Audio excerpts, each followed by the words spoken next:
my lovely little gemstones, it's Afira, and today I'll be reading Riddle Me This by Quarantine Vibes. Thomas employs Logan to help him wake up out of a troubling dream. However, the journey through the dreamscape and to Thomas is a long one, and everyone is surprised when Logan chooses Remus to accompany him on the quest. With the dreamscape full of puzzles and riddles, will the two of them be able to reach Thomas as each dream tests their minds and their hearts? Chapter 1. Dream of Lucidity. Logan sighed. Rare as it seemed to be these days, Thomas was completely on schedule. His sleep time was averaging about 6 to 8 hours a day, he was making sure to cook healthy meals for himself, and he was even following an exercise challenge set for the next month. In addition to his personal health, he was on time for all of his meetings, and had yet to miss a deadline. Yes, everything was going just as planned. Except... It's the weirdest freaking thing. Thomas groaned from his position on the couch and waved his hand in the air.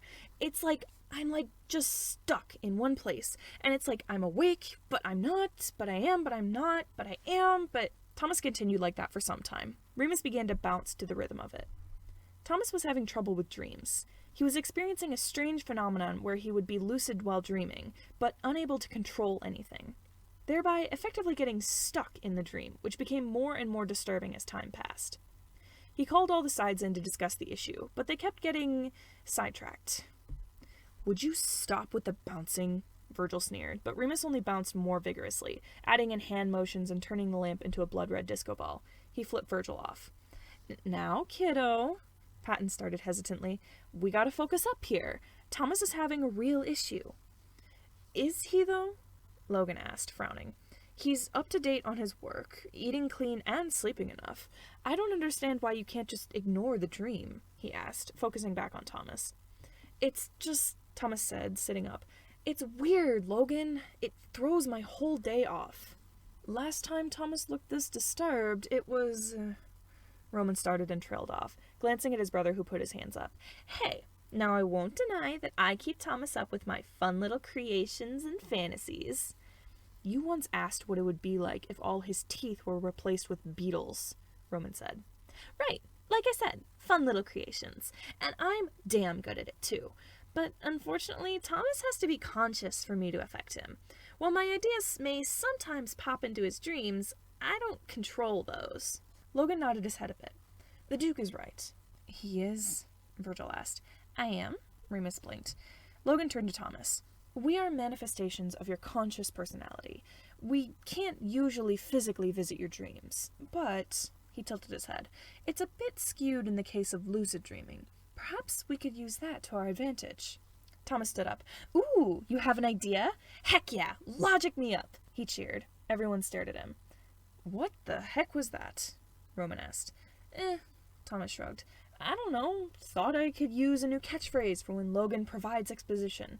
Make things more exciting." "What could be more exciting than learning something new?" Logan asked. "Oh, I can think of several things that me faire exciter," Remus purred, wiggling his eyebrows. "You know French?"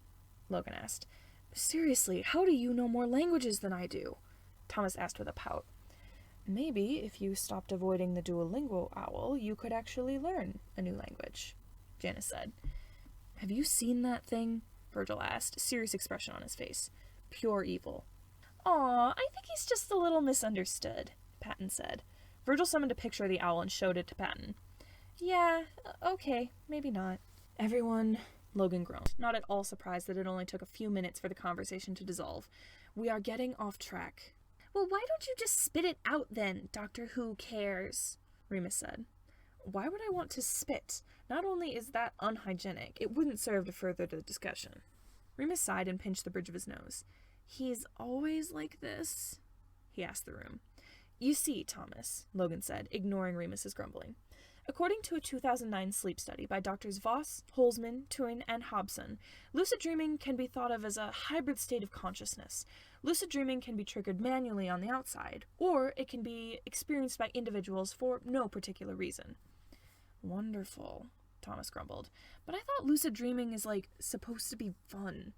"Yes, soaring above the clouds like a bird, saving royalty and reaping the rewards." Roman cheered, and Thomas pointed at him. "Yeah, like that." "Well, Thomas, some people have varying degrees of lucidity. However, if you find yourself in a dream that makes you uncomfortable, you can employ logic to either increase your lucidity or shake yourself out of the dream by identifying the parts that misalign with reality. Thomas blinked, rummaged through his pockets, and tossed Logan a coin. Logan looked at it. What? It's a dime. Get it? 'Cause I am employing you. Logan groaned as Patton guffawed. Oh, Thomas, you're a dime. Virgil snorted. Well, Pat, you're certainly not a dime a dozen yourself, Thomas replied. Please stop. Logan groaned, and the two of them turned back to Logan, sheepish smiles on their faces. Okay. So, what does that mean? You can get me out of that weird stuck state while I'm dreaming? Logan nodded thoughtfully. In theory. Usually we don't have access to your dream states. However, your lucid dreaming could provide an entryway. Okay, cool. So problem solved, Virgil said. Logan will wake Thomas up from the dream, Thomas will figure out how to deal with it in the future, and he can go on with his life. Right. Though I will need one side to accompany me into the dreamscape. Because of my nature, I tend to deconstruct dreams rather quickly. If I do this before reaching Thomas, I could get lost. So you need a dreamer, Roman said, straightening. Well then, look no further. Remus, are you free to accompany me tonight? Roman scoffed and Remus looked up. Remus? Roman asked. What? The dreamscape is something I've longed to explore.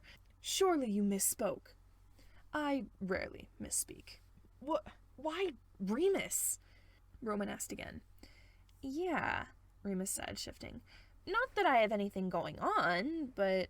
Thomas said his dreams can be very disturbing. Remus doesn't falter in the face of such things, and can thus be useful for stopping, finding, or resetting the dream. You want him to act as your nightmare bloodhound? Janice asked, and Logan nodded. Something to that effect. Our objective is simple. Find Thomas's dream and wake him up. Logan looked again at Remus, waiting for his confirmation. A strange look passed over the Duke's face, akin to suspicion. Perhaps hesitation? It was gone quickly, though, and Remus grinned at him. Woof, woof, he said with a wink. I will warn you, though, Logan. Adventure with me, and you're bound to get wet. Dreams. It is possible that the dreamscape could hold a body of water, or rain. I'll pack an umbrella. Remus blinked at him for a moment. The others were busy holding in their laughter. Logan wasn't sure what the source of their amusement was, but before he could ask, Remus groaned. Let's just go, he said. Chapter 2. The Dream Door. Is that all you're bringing? Remus shifted and tossed his mace from hand to hand before pointing it at Logan, who had a large backpack so stuffed that the nerd was practically falling over. I like to pack light, Remus replied. It was nighttime, and Thomas had just gone to bed, which meant that Remus and Logan needed to make their way into Thomas's dreamscape. Remus waved his hand, and a large black wooden door appeared in front of them. Ivy vines crept along its edges, and mysterious dark stains outlined the wooden pattern. Soft music began playing, and Logan wrinkled his nose. Is that Hilary Duff? Remus groaned. That was Roman's addition to the dream door, he explained, as What Dreams Are Made Of played around them. Remus looked down at the knob. Normally, he and Roman couldn't go in. They could only influence the dreams from the outside. Whatever happened in Thomas's mind after that became a mix of that influence and his own memories. Looking now, though, the padlock that usually sealed the door was popped open. Well, no time like the present, Remus cheered and threw open the door. But before he could go through, Logan held him back. Wait, he said, closed the door and pointed at Remus. Before we enter, as one of Thomas's creative sides, do you have any information about the dreamscape? We should gather some background information before entering. Remus groaned and sat down on the floor. But that takes all the fun out of it. Logan raised an eyebrow. I'm not trying to be fun. I'm trying to be effective. Now, please, answer the question. Remus furrowed his eyebrows. There it was again, that strange tone that Logan had, as if he expected Remus to be helpful, as if he expected anything of Remus at all. Well, Remus said, and tapped his chin with his foot. I know that we won't go into Thomas's target dream right away. The dreamscape is unstable like that. Logan nodded, producing a notebook out of his back and scribbling something down. Remus blinked. Was Logan taking notes on what he was saying? Remus started again, not sure why he was suddenly feeling uncomfortable. And I'm also pretty sure we can't conjure in there. Logan nodded and pointed at his pack. Yes, I figured as much. Additionally, because people tend to have several dreams in one night, and Thomas's lucid dreaming happens a few hours before he wakes up, we'll probably have to go through several dreams before reaching the correct one. Anything else? Remus shook his head. Logan put his notebook back into his pack and opened the door. The inside shimmered lightly, like a holographic film. Logan poked a finger through it experimentally, then his whole hand, then a foot, then... Remus rolled his eyes, grabbed Logan, and jumped in.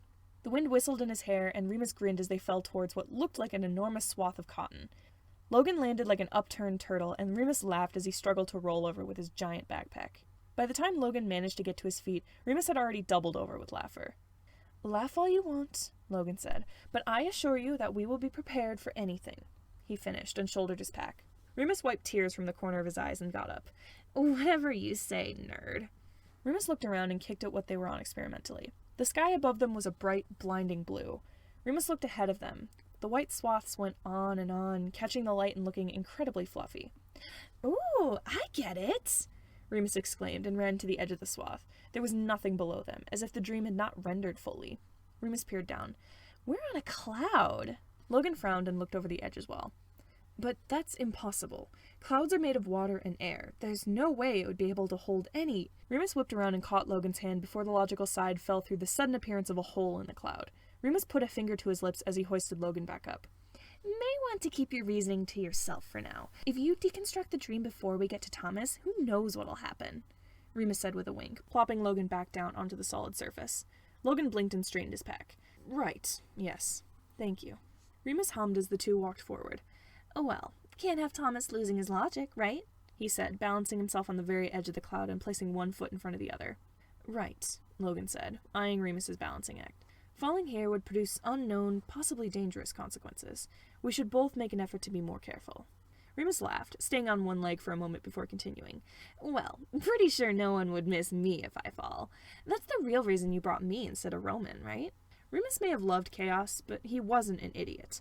Logan needed a creative side to accompany him because, while neither brother had been in the dreamscape, they were probably the best equipped to handle what was in it.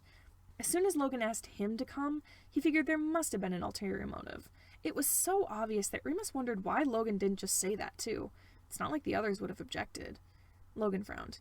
"I told you why I wanted you to come rather than Roman." "Right," Remus said. "The dispensability is just an added benefit." Logan's frown deepened. Remus wondered why the nerd, usually so straightforward, was still continuing the charade.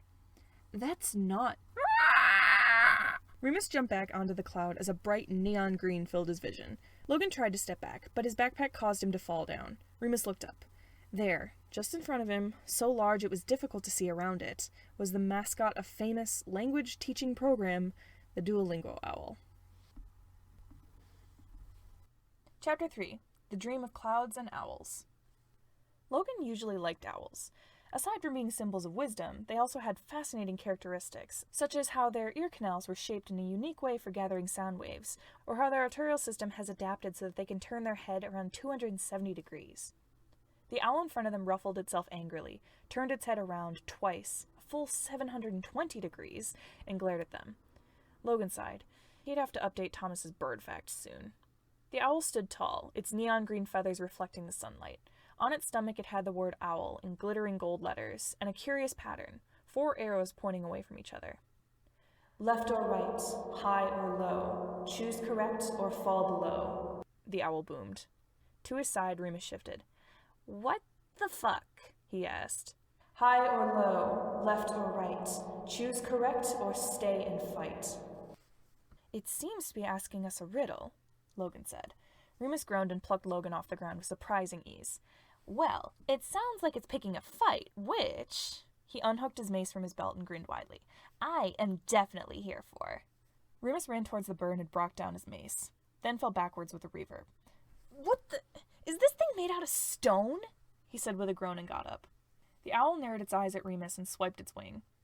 "Remus!" Logan yelled, dropping his bag and catching the Duke's arm before he could fall off the cloud. Remus looked at Logan, eyes wide for a moment, before he hefted himself back up. He shook his fist. "Oh, it is on, bird brain!" he yelled, running towards it. "Remus, wait! We need to solve the riddle. I think it has something to do with the arrows on its stomach."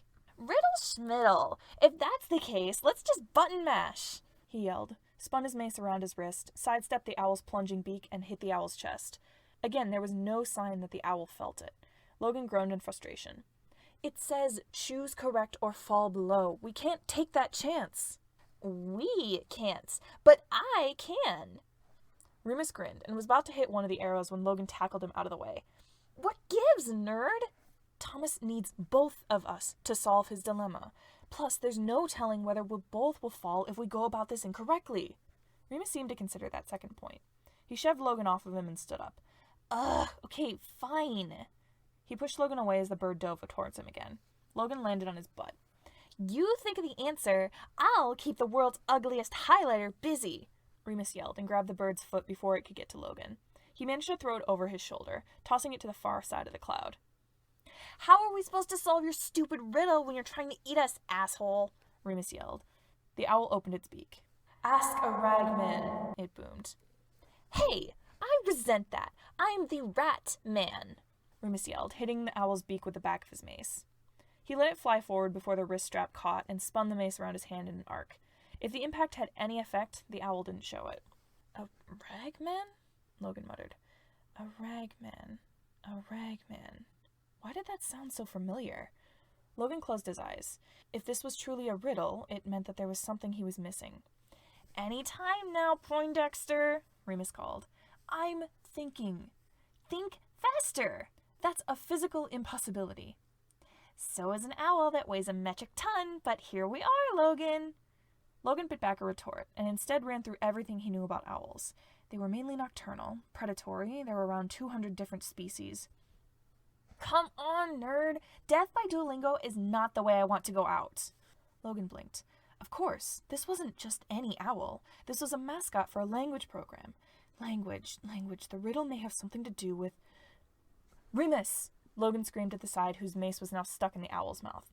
I know the answer! Hit the lower arrow on its stomach. Why? Remus screamed as the owl pulled its beak upwards and Remus went flying, landing next to Logan. Just trust me. Remus rubbed his head and nodded. How the heck are we going to get to its stomach, though? He asked, eyeing the rampaging bird. Perhaps throw something heavy at it? Remus nodded slowly. But it has my mace, so... Remus stopped. A smile creeped onto his face. You have an idea? Logan observed. You're not gonna like it, Remus said with a wink, not looking very contrite as he bolted towards where Logan's precious backpack had been abandoned. The owl made its way towards him, talons outstretched, but Remus rolled out of its way, grabbed the bag, and chucked it. The pack hit the owl straight on, just at the low arrow. The owl stopped. Remus's mace dropped out of its mouth and Remus caught it. Remus said and poked it. The owl turned its head around and around and around. Its eyes rolled back and its beak opened impossible wide. Logan shivered at the sight. Suddenly, the clouds below them began to vibrate with the owl. They surged, turning into a whirlpool, dragging in Logan and Remus. The owl screeched one more time, shimmered, and disappeared into the sky. Logan, grab my mace! Remus yelled, holding out the weapon to him. Logan grunted. They were being pulled into the center of the storm too quickly. He reached out, barely managing to grasp the hilt of the mace before being sucked in. Chapter 4. The Dream of the Sunflower Prison. Remus landed on something soft. His arm felt strangely heavy, though, heavier than his mace normally was. He pulled it towards him before realizing that Logan was on the other end. Ugh, Logan said, sitting up and rubbing his head. What? His eyes widened. Remus looked around them. They were sitting in the middle of a sunflower the size of Thomas's living room. Its vibrant yellow petals stuck out in all directions. They seemed to be moving through a field of similarly sized flowers. Above them, slim blades of grass rose around them and curled at the top, effectively trapping them from leaving the center of the flower. Or it would, if Remus didn't have a mace. Take this, you overgrown weed! Remus cheered and slammed the grass bar with his weapon. The bar, however, didn't budge, and Remus's hand took all of the impact. Remus groaned and rubbed his wrists. Why is everything in this place so difficult to break? Remus muttered with a pout. Logan looked around. Remus assumed he was looking for his backpack, which was nowhere to be found, then knelt down to inspect the grass cage. It's unclear. But, what happened to the owl?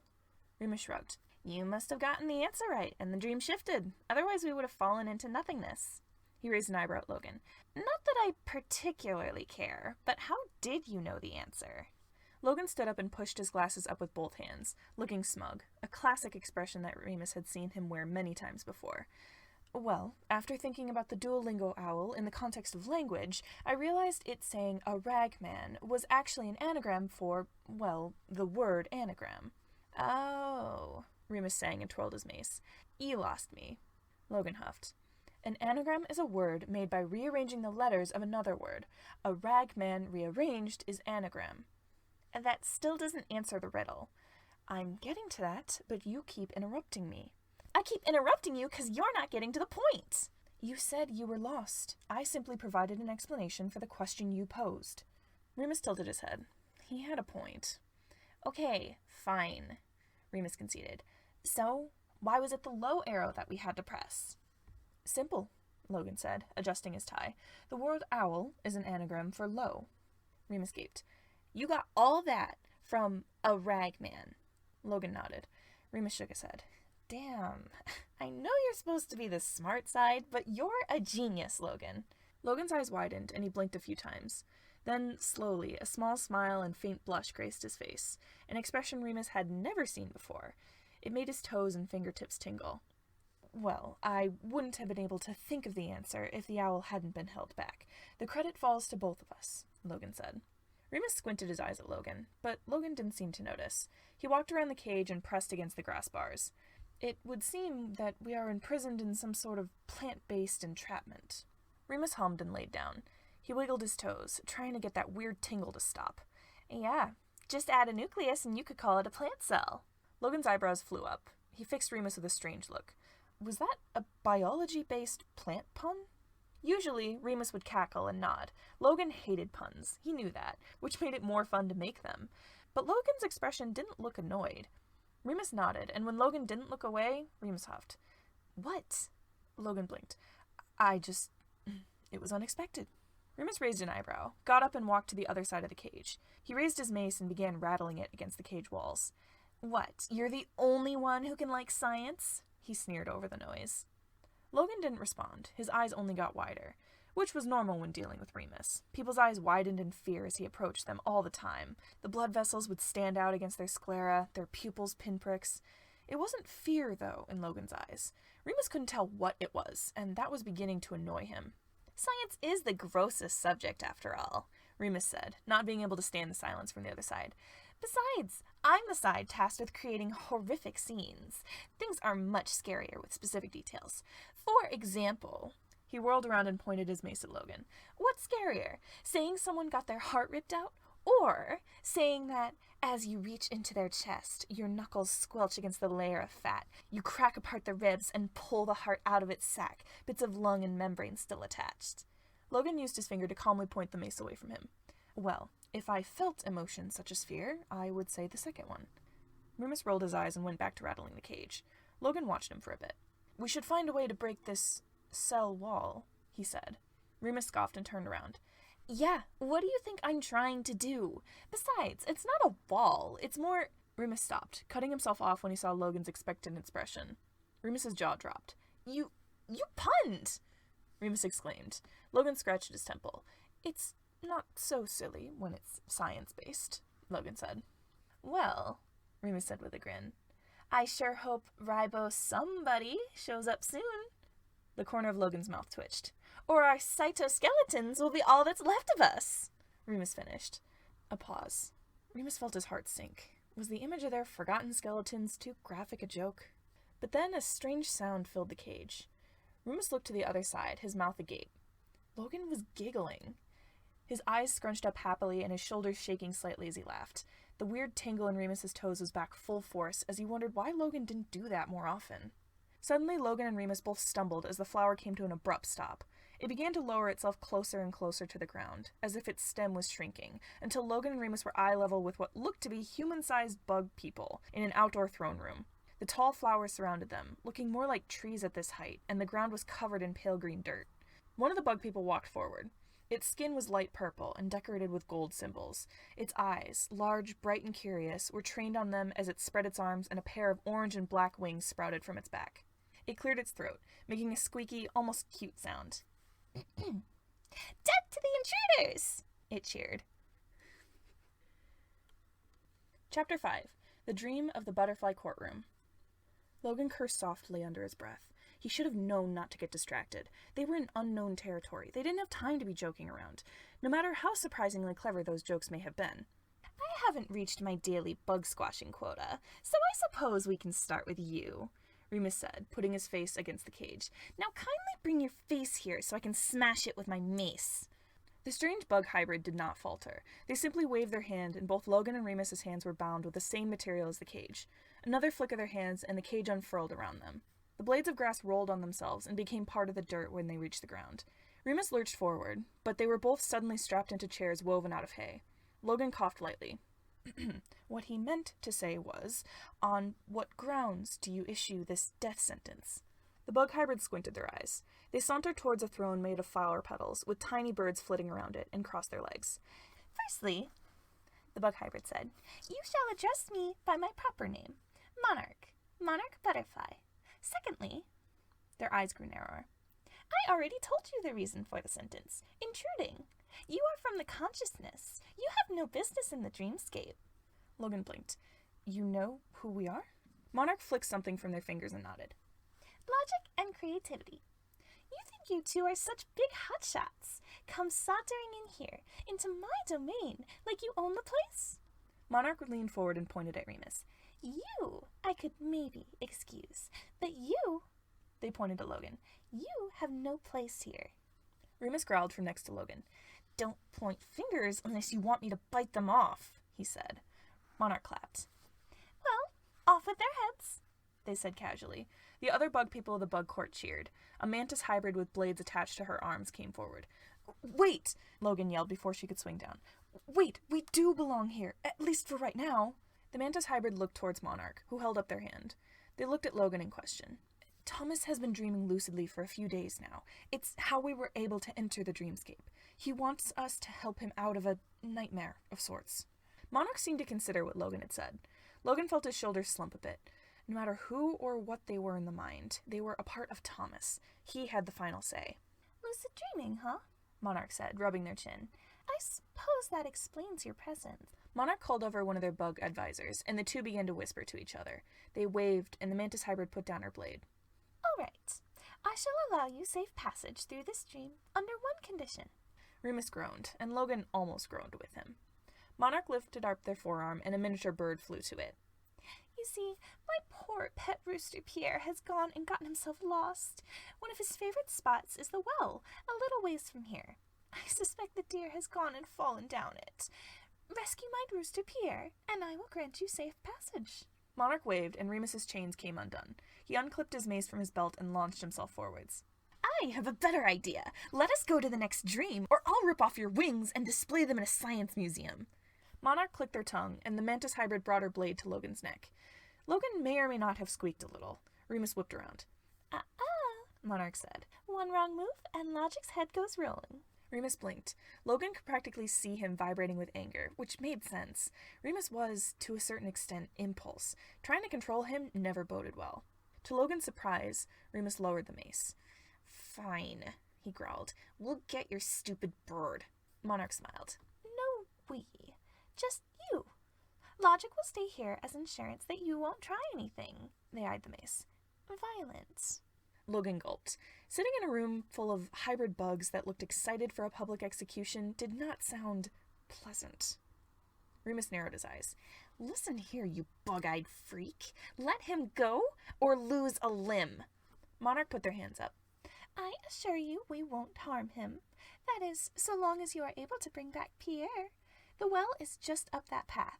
Monarch pointed in front of them. "Now listen carefully. To find the bird in the well, you can't succeed on just your might. Proceed wisely or lose your life." Remus gaped. "Hold on. Is that another riddle? What is up with this place?" Monarch chuckled and made a shooing motion. No, wait. Remus looked around. He was looking at Logan, eyes wide with something foreign. Logan wasn't good at emotions, but it almost seemed like the Duke was floundering. "Look, if you want me to smash the well or something, I'll do it. But a riddle? Come on, you can't seriously expect me to take on something like that. Let Logan go." Monarch didn't respond. They only continued their shooing motions. Logan shifted. It was true that, when it came to a riddle, Logan was probably the better of the two to tackle the problem, but these bug people seemed to have a grudge against Logan, perhaps because of his ability to deconstruct dreams. Remus was their only option. "Logan," Remus started. I can't." Logan tilted his head. The other side looked almost panicked. He needed encouragement. That was normally Patton's territory. Logan started, surprised when Remus locked eyes with him. "It's okay, Remus. You're perfectly capable of solving a riddle, and when you do, we'll be able to continue. Don't, Logan coughed lightly. "Don't let the situation bug you." Remus blinked as Logan waited for the rather silly pun to register. Remus let out a bark of laughter, his shoulders relaxing almost instantly. "Yeah, okay, whatever, nerd. I'll be back," he said with a wave, before taking the path out of the throne room clearing. Logan nodded in satisfaction. The pun seemed to have had the desired effect. Perhaps silly jokes had their place after all. Chapter 6. The Dream of the Royal Rooster Rescue. Remus was really, really starting to hate birds.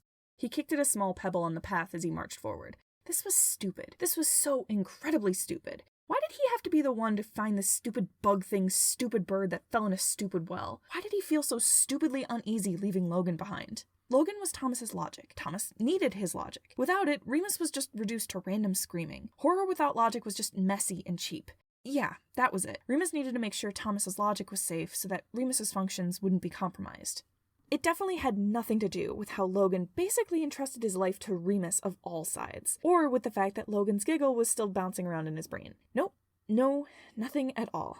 Remus groaned and shook his head. He could just make out the well up ahead of him, and he ran towards it. The well was just a simple brick structure, with each brick having one of 5 bug patterns on them. A bee, a ladybug, a worm, a beetle, or an ant. The bricks jutted out in different capacities, meaning it would be pretty easy to climb up and down it. "Caw?" came a noise from the well, and Remus peered down. A rooster looked back up at him. "Caw-caw," said the rooster. "Fuck you," said Remus. There was no bucket or string around, so climbing down seemed to be Remus's only option. Remus sighed. He wasn't sure what any riddle had to do with this, but he might as well just start climbing. Remus put his hand on one of the worm bricks and was about to heft himself up when... crack! Remus flinched and drew his hand back. The brick he had touched crumbled before his eyes, and the entire well shook and broke in different pieces. "Crow!" The rooster crowed worriedly. Yeah, I heard you the first time," Remus grumbled and put his hand on another brick. "Ah, fuck, god damn it!" Remus swore when the brick glowed bright red with heat. The well shook again, breaking down even further. "Cocorico!" said the rooster. Remus groaned and flopped backwards onto the dirt. He closed his eyes. Okay, so this obviously has something to do with that stupid riddle. What was it Wings McGee said? To find the bird in the well, you can't succeed on just your might. Proceed wisely or lose your life? Remus was silent for a moment. "Ah!" he yelled, scratching at his hair. "What the fuck does that even mean?" He sat up. Okay. Come on, Remus. You don't know why, but Logan is counting on you. Think like Logan. Come on, you can do this. Bird in a well. Bird in a well. A few minutes of silence passed. Remus screamed again. He hit one of the bricks with his mace. It erupted and the well broke down even more. "No! Shit!" He started pacing. Okay. What would Logan do? He straightened and put up a finger. "Roosters are adult male chickens, also known as cockerels, or cocks." Remus giggled, but then schooled his face into a more neutral expression. "Roosters don't have a penis, despite the fact that they are giant cocks attitude-wise." "Go!" protested the rooster from the well. "Ugh, I know!" Remus yelled back. "That's definitely not what Logan would say, but..." He flopped angrily on the ground. "I'm not Logan. I can't think like Logan. All I can think about is how we're going to be stuck here because of a stupid cock in a well. Cocorico!" the rooster said angrily. "Shut up!" Remus said. "And why the fuck are you making that sound? Just because your name is French doesn't mean you have to crow in French." Remus's eyes widened. Wait. Cocks in a well. Cocks in a... Oh, no fucking way. Remus reached out and touched one of the bricks with a ladybug on it. He squeezed his eyes shut and waited. Nothing happened. Remus grinned. He hefted himself up and put his foot on another ladybug brick. Again, nothing happened. He continued like that, making sure to only touch the bricks with ladybugs until he reached the bottom of the well. The rooster eyed him curiously. "Pierre," Remus said, doing a small bow as he hung off the edge of the wall. "Go," Pierre responded, doing a tiny bow with his head. Remus reached out and grabbed the rooster, placing it on his shoulders as he made his way back up the well wall. "Fuck, it's slippery down here," Remus muttered. "Shit!" His hand slipped, grazing an ant brick. The well shook angrily, and the brick that Remus's foot was on crumbled. Ah! Remus screamed, feeling his foothold break as he was left swinging halfway up the well. Go! Go! Pierre screamed with him, ruffling his feathers. Shut it, bird! Just give me a second, Remus said. He took a deep breath in. The next ladybug brick was just a bit above him. He used his right hand to boost himself up and grab it, but just as he did, the well crumbled further. Damn it, must have reached its limit, Remus said, quickly grabbing the next brick. Around him, bricks fell off the wall. Large cracks appeared, and small stone pieces fell back towards him. Almost there! Almost... Whoa! In his haste, he accidentally grabbed a beetle brick. Spikes jutted out from the opposite well wall, and Remus had to use his arms to pull him and Pierre out of the way before they got skewered. The well was practically in ruins now, but Remus could just make out the top. Cocorico! Stop being such a backseat driver! I'm going as fast as I can! Finally, Remus grabbed the top of the well and vaulted him and the rooster out, just before the entire thing collapsed. Remus fell backwards onto the ground, panting for breath. Pierre pecked at him curiously, and Remus waved him away. You, he said between pants, are one lucky fucking rooster. Chapter 7. The Dream of the Ocean Below. Logan shifted in his seat. It had been a while since Remus had ventured out, and Logan's position had begun to get incredibly uncomfortable. The restraints on his wrists dug painfully into his skin. The hay poked his back and his legs, but he couldn't scratch the spots. Monarch tapped their fingers along the throne. Well, Logic, it seems as if creativity has abandoned you, they crowed. Logan raised an eyebrow. He'll be back, Logan said, and Monarch scoffed. How can you be so sure? Logan tilted his head at the question. Because he said so. Monarch blinked at that, then started laughing. Logan frowned. He did not like being laughed at. Oh, Logic, they said, wiping at their eyes. Did you not entertain the thought that creativity was lying? No, Logan said, eyeing the blade of the mantis hybrid. If he was going to leave, he simply would have said it. Remus is not a liar. Monarch hummed. And who is a liar, in your mind? Logan considered the question for a moment. Someone who wears a bowler hat, he said matter-of-factly. What? Monarch started, but was interrupted by a loud shout from behind Logan. Hey, bug bitch! Screamed the voice. Something white flew over Logan's head and landed in Monarch's lap. Usually people buy me dinner before asking me to grab their cock, but I'll make an exception just this once.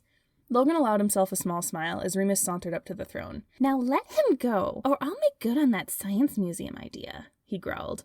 Monarch held eye contact for a minute, the entire throne room silent, before laughing lightly and waving their hand. Logan's restraints unwound, and Logan got up while rubbing his wrists. The bruises that mottled them looked like an abstract painting punctured with beads of blood. Monarch hugged the rooster close to their chest and cooed. "Aw, a deal's a deal, creativity." They waved their hands, and a small portal appeared in front of them. The portal looked similar to what the dream door had been, shimmering as if made from holographic film. Despite your trespassing, I do wish you safe passage on your journey. Even you, Logic. They eyed Logan. It seems you aren't so bad. A word of warning, though. The deeper you go into the dreamscape, the darker it gets. They tilted their head for a moment. Don't hold your breath, they said with a wink. Yeah, whatever. Goodbye forever, Remus grumbled and grabbed Logan's arm. Logan held in a whimper at that. His wrists were still sore from the shackles, and he let Remus lead them through the portal. And they were instantly surrounded by water. Logan's eyes widened. He held in his breath as they sunk towards the floor of what looked to be a brightly lit ocean floor. Pink and purple corals dotted the white sand. Dark navy blue rocks rose up in different directions, and the light caught the scales of the schools of fish that swam by. Logan and Remus landed in a patch of kelp, and Logan's lungs were screaming in protest as he kept in his breath. Remus was beginning to look purple as the other side held his breath in as well. Don't hold your breath. Logan raised an eyebrow. Could Monarch have been speaking literally? He took an experimental breath in, and oxygen rushed into his chest. He tapped Remus. It's safe to breathe, Remus, Logan said. Remus let out a gasp and breathed in. Oh, would you look at that? Remus said, taking in the scene around him. We're under the sea. He grinned and started singing. Under the sea, everything's better down where it's wetter. He turned to Logan and wiggled his eyebrows suggestively. Logan tilted his head. While the ocean is usually wet, it would seem that we are staying dry. How perplexing. Remus groaned and rolled his eyes. Despite being underwater, it was fairly easy to walk along the surface. When Logan looked up, though, there was no ocean surface, but a sky packed with stars in different shapes and sizes. Logan breathed quietly, letting himself gaze for a moment longer before shaking his head. There was a task to get done, no time to waste. Though there was still a weight on his throbbing wrist. Logan looked down. You can let go of my hand now, Remus, Logan said. Remus turned, then let go of Logan's hand so fast that it seemed as if he was burned. Sorry. Remus squeaked, turning around and rubbing his neck. It's quite all right, Logan said, rubbing his aching wrists. Remus turned back around, narrowing his eyes at the slowly blackening skin. He knelt down and began ripping up patches of seaweed. Remus? What are you... Logan stopped when Remus took Logan's hand in his own, in a much lighter fashion than before. He stood back up with a long piece of seaweed in his hands and carefully wrapped it around Logan's wrists. The cool plant against his angry skin made Logan sigh. You should have said something when I grabbed your wrist, nerd. That must have hurt, Remus grumbled. Several things ran through Logan's mind, such as how seaweed had been used as a bandaging material for several centuries, or how alginate from seaweed was a common pharmaceutical ingredient. Oh, was all that he could say, unsure why his heart was beating so fast. Remus grabbed another long strand of seaweed and did the same to Logan's other hand. Logan had seen Remus punch through walls and screens, shatter glass and crack open conjured skulls. He could hardly believe that those same hands could be so gentle. Thank you, Logan said when he was done. Remus hummed and looked up. Well, we made it to the next dream, but what now? Logan rubbed his chin. Up until now, the way out of the current dream had simply shown up. They hadn't had to search for the exit. Logan felt his gaze drifting to the stars again, but shook his head. No, he couldn't let himself get distracted. Instead, he turned to Remus. What was the answer to the riddle in the previous dream? Perhaps it could give us a clue. Remus hummed and told him what happened, how he had found the rooster in the well with different patterned bricks, how he found out that he could only touch the bricks with ladybugs in order to climb up and down the well. Remus was moving his hands wildly in excitement, his eyes glittering as he recounted the story. Why the ladybug? Logan asked, and Remus perked up. Well, it was less of a riddle and more of just wordplay, Remus said, holding a finger up. My first clue was the bird's name was French. He also crowed in the French version of cock-a-doodle-doo. Logan tilted his head, waiting for him to continue. At first, I tried to solve the riddle like you had, all logically and stuff. But eventually, I just started insulting the rooster. Called him an arrogant cock, basically. And that's when it clicked. Remus swam in a small circle. Cock's in a well. Say it fast enough, and it sounds like coquinelle, the French word for ladybug. Logan blinked. That's brilliant, Remus, he said, fighting the strange urge to ask Remus to speak French again. Remus's ears turned red. He floated cross-legged and poked at his toes. Well, I'm sure you could have figured it out faster. Logan shook his head. Falsehood. I don't know French, and I certainly wouldn't have insulted the rooster. It would have taken me a much longer time. Remus ducked his head, and Logan tilted his. Had he said something to make the other side uncomfortable? Well, Remus said after a minute, and floated on his back. There's nothing here that has to do with French or ladybugs, so I doubt it'll help us now. Logan frowned. Remus was awfully insistent on downplaying his own contributions. Logan was about to comment on it when Remus cheered. Logan! Logan, look! Logan turned his head to where Remus was tossing something that looked like a ball from one hand to the other. He held it out. Logan watched as the ball slowly turned purple and unfurled to reveal 8 tentacles. Logan bent over to look at it, then hid a small squeal of delight. An octopus! Remus nodded excitedly. Logan had almost forgotten that the octopus was Remus's animal symbol, like how a snake was Janice's and how spiders were Virgil's. Strangely enough, the octopus didn't seem bothered by Remus's handling. It simply let itself float from hand to hand. Did you know octopi have 3 hearts? Remus asked. Logan nodded. They're also known to be incredibly smart, he said. Before that day, it wasn't a trait Logan would have thought applicable to Remus, but the more Logan thought about it, the more he realized that he hadn't really ever had a proper conversation with the Duke before. Remus hummed. Sometimes they eat their appendages when they're bored. Logan blinked. He had not known that. It's called autophagy, Remus continued, and He trailed off when Logan hadn't responded. I guess that's kind of gross, he mumbled. Logan shook his head. And it what? He prodded, wondering why Remus hadn't finished his thought. Remus looked up, catching the octopus between his hands and staring at Logan. You don't mind? Don't mind what? Remus stared at him for a moment longer before returning to his game of toss. Nothing. It's like a form of an extreme stress reaction, he finished. The octopus rested on Remus's head, and Logan poked at its arms, as if it was going to eat one in that moment. Well, this octopus doesn't seem to be in danger of that. It seems rather docile. The octopus curled and uncurled its arms. I think it's trying to tell you that it can be dangerous if it wants to be. Logan hummed. I don't doubt it. Octopi especially should be considered armed and dangerous. Neither Logan nor the octopus was prepared for how Remus burst out laughing, a bright and cheerful sound that, logically, seemed to fill up the entire ocean. If Logan hadn't known better, he would think that the sound had somehow made everything brighter. The red anemones seemed to suddenly burst scarlet, the dust-brown fish shimmered golden, and flounders rippled with green-blue waves. Of course, that would have been impossible. Logan chalked it up to a trick of the light. The octopus drifted off of Remus as he floated and clutched at his sides. "Sorry," he said, wiping his eyes. "I'm just a sucker for octopus jokes." Logan blinked. Sucker. Like octopus suckers. Logan snorted. "They really cracking me up." Remus piped up again, and this time Logan couldn't hold back his laugh. The octopus had swum away, perhaps tired of their octopus jokes, leaving the two of them doubled over in laughter, floating at the bottom of the ocean. Chapter 8. The Dream of the Stars Above. Remus grinned widely. The weird tingly feeling was back, but he didn't even care this time because Logan was laughing. Laughing. Full body, doubled over, tears in his eyes, laughing, and Remus was slowly becoming addicted to the sound. When they were done patronizing all octopus kind, Remus let out a sigh and went back to floating on his back. They didn't really know where they were going, but Logan had recommended they pick a direction to start, and so Remus floated aimlessly as Logan walked alongside of him. After a minute, Remus spoke up. "Hey, Logan." Logan hummed. "Why don't you do that more often?" he asked. Logan tilted his head up at Remus in question. "You know," Remus said, getting in a cross-legged position while still bobbing along with the water. "Talking about things you like, joking, laughing that incredibly pretty laugh." Remus shook his head, resolutely ignoring that last thought. Logan shuffled a bit. His face began to tilt upwards, towards the starry sky above them, but he shook his head and continued forwards. "If I allow myself to joke, no one will take me seriously," he said simply. "I take you seriously," Remus said. Logan snorted, but stopped when he saw the expression on Remus's face. "You do?" he asked, not unkindly, just curiously. Remus laughed. "I kind of have to, nerd. You're the only one who can reel me in before I really start to negatively affect Thomas." Logan shifted again. You can't control that?" Remus shrugged. "Part of my function is dark creativity, sure, but the intrusive thoughts part are kind of..." Remus put a hand to his chin. "It's kind of like Virgil's relationship with anxiety. Good in certain doses, but debilitating to a certain degree. Just like Virgil doesn't want to hurt Thomas, Remus stopped, flushing. What was he saying? Why was he telling all this to Logan? "You what?" Logan asked softly, and Remus groaned. "Nothing," Remus said, refusing to continue the conversation even at Logan's small frown. The two continued on their way.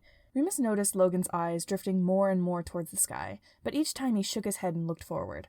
Remus floated to the ocean floor and put a hand on Logan's shoulder, flinching a bit when the other jumped back in surprise.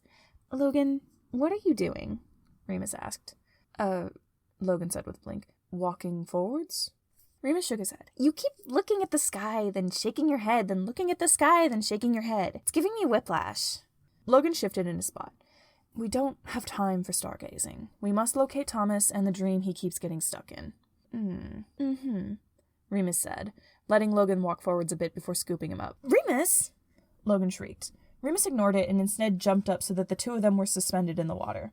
Remus let go of Logan's waist, but held on to his hand, making sure not to grab the spot where his wrists were wrapped in seaweed. "Logan, we don't really know where we're going, and the current is carrying us anyways. If you want to look at the stars, look at the stars." "But no butts, unless they're juicy butts," he said with a wink. "Now, come on, stare at the sky for a minute," Remus said, trying not to focus too much on how it felt like his heart migrated to where his and Logan's hands were connected. Logan huffed, but after a minute he let himself look at the sky. His legs floated gently upward until he was floating on his back. The stars aren't in their actual positions," Logan started. "I mean, it is a dream." "True," Logan said, then smiled, a soft pink curve against a sea of blue. "But it is rather beautiful." Logan's dark brown hair softly waved in the water, framing his face and catching the light, the hundreds of stars reflected in his glasses and his eyes. "Yeah," Remus breathed, totally 100% looking at the sky. "Beautiful." They stared in silence, letting the water rock them back and forth. Every so often a school of fish would spiral and swim above them, but for the most part they had a clear view of the starry sky. Remus wondered if Logan noticed that they were still pretty much holding hands. He wondered why he hadn't said anything about it. Logan pointed up. "Oh, there's Polaris, the North Star, and the 45th brightest star in the sky," he said, then pointed to another one. "And there's Aldebaran." Logan continued pointing out stars and listing off different facts about them. True, it wasn't his usual topic of interest, but Remus couldn't help but get sucked into it by the sheer force of Logan's enthusiasm. "Is that a constellation?" Remus asked, pointing to the stars Logan had just listed off. Logan nodded. "Yes, that's the Taurus constellation, though it seems to have a few extra stars near it." Remus stretched. "Huh. Thomas is a Taurus," he said. Logan nodded. "Well, Yes, in terms of his astrological sun sign, which is a bit of an unfound topic, but Logan stopped, shifting upwards. Thomas is a Taurus, he said. Remus tilted his head. Yeah, that's what I just... No, Remus, look! Logan outlined the shape of the extra stars in the constellation. They almost looked like... It's an arrow! Remus exclaimed. We are looking for Thomas, so... We just need to follow the arrow from his constellation, Remus finished. The arrow was pointing just to the right of them. Remus and Logan switched course and began swimming, quickly now that they had a destination to go in. After passing through a few reefs and a short run-in with the octopus again, who had brought a friend and seemed to want to play toss with Remus, they arrived. Right under the arrow was a glowing blue cave, adorned with a silver bowl on the sides. I'd say this is the place, Remus said, noting that the entrance shimmered like holographic film, just like the dream portals they had gone through before. They swam through, and immediately fell. Chapter 9. The Dream of the Raging Bull. Logan was thankful that, though they had fallen quite a few number of times since beginning of this journey, he had always landed on something rather soft or sturdy. First it was a cloud, then a flower, now... Logan looked up. Wavy brown hair with a shock of white, as well as a pair of warm brown and emerald eyes filled his vision. Ah, the Duke had caught him. Easily, too, by the looks of it. Logan cleared his throat. He could have simply asked to be let down, but his voice wasn't functioning properly at the moment for some strange reason. Ah, Remus said, then let Logan down. Sorry. Logan straightened his tie. No need for apologies, Logan said, glad his voice was back. Thank you for catching me. Remus nudged Logan with his elbow. Guess you fell for me, huh? He said. Logan frowned. No, we both fell at the same time, when we went through the cave entrance. Logan leaned forward, checking Remus's pupils for dilation. It happened only moments ago. Did you perhaps have a head injury? Remus groaned and pushed Logan's head away, mumbling something that sounded like, never mind. Logan tilted his head, but decided not to pursue the matter. He looked around. The new dream seemed to be some sort of cave environment. Cracks in the walls leaked out silver light, and water dripped from the stalactites on the ceiling. Warm air came in waves from behind Logan, and Logan turned around to ascertain the source. When he did, he nearly jumped. Not because he was scared, of course, just startled. Anyone would be if they came face to face with what looked like a 10-foot red-eyed bull with canines where incisors should be. Remus? Logan said. Remus turned to where Logan was standing and paled. Shit, he said softly.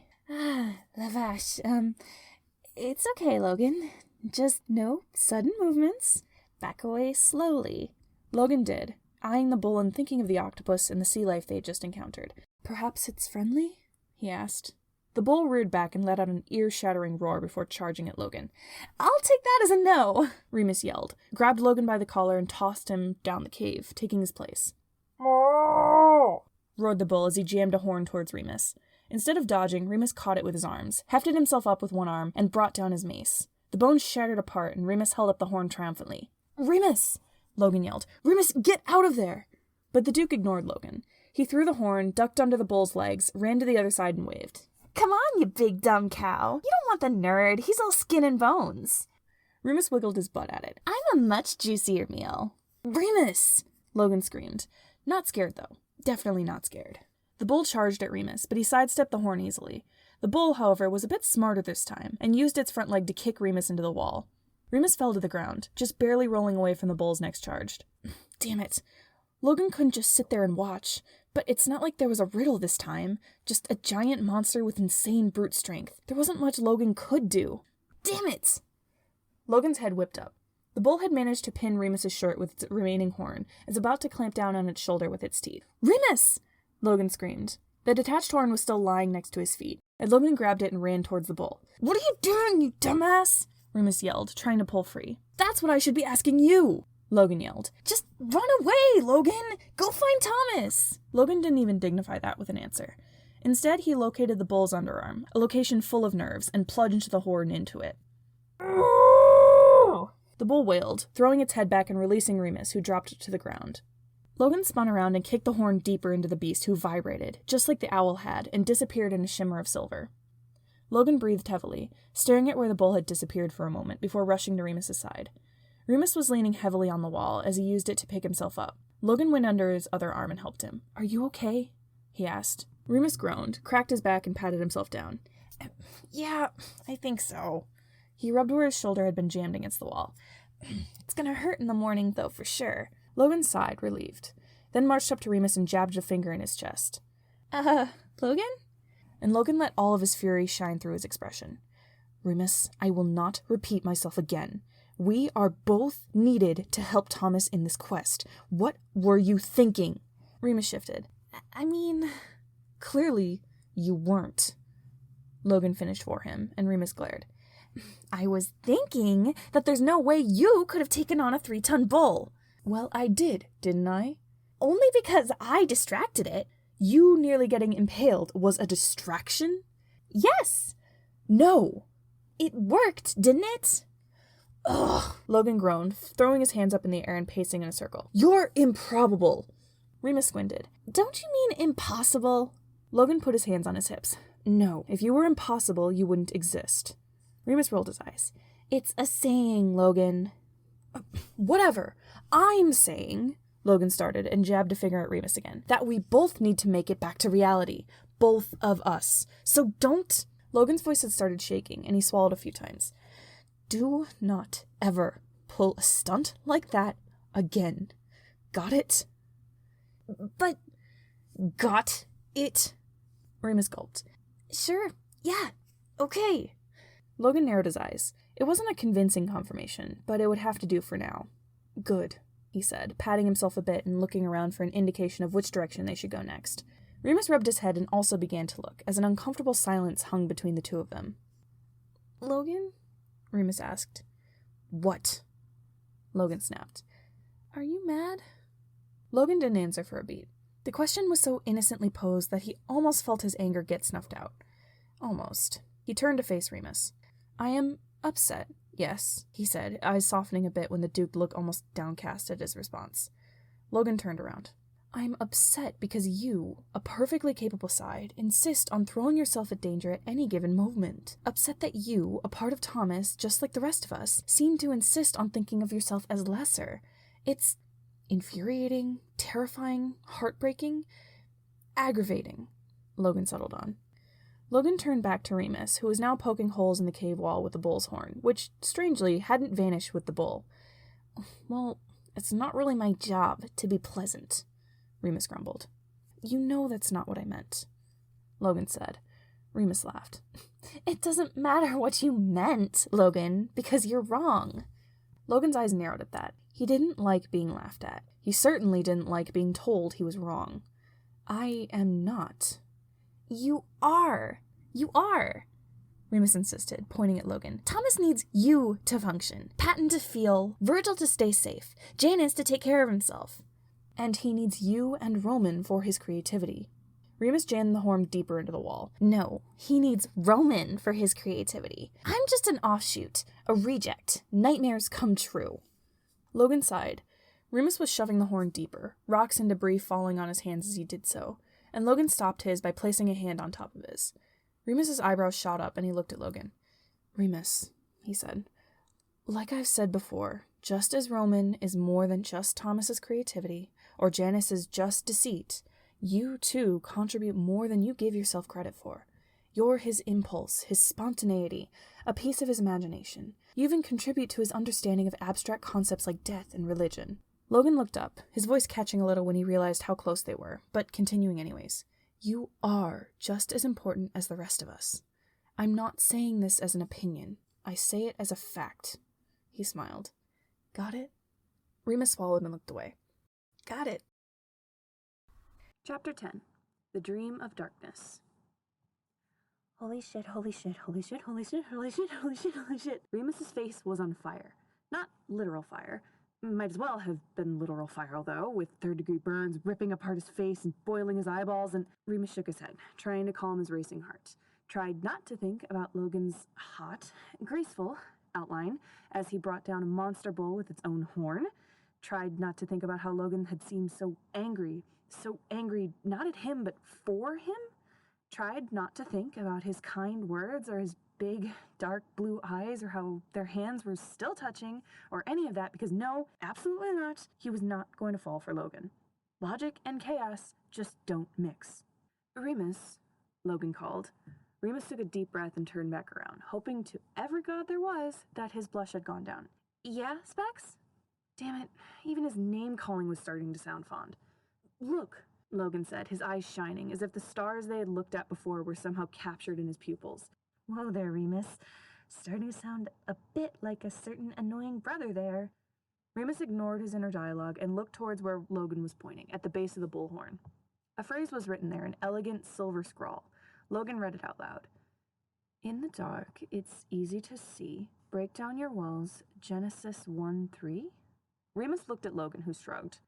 Perhaps, but Logan couldn't finish. The cave began to rumble around them. The wind picked up and the silver light from the cracks in the cave wall shone brightly and wafted out, surrounding Logan and condensing.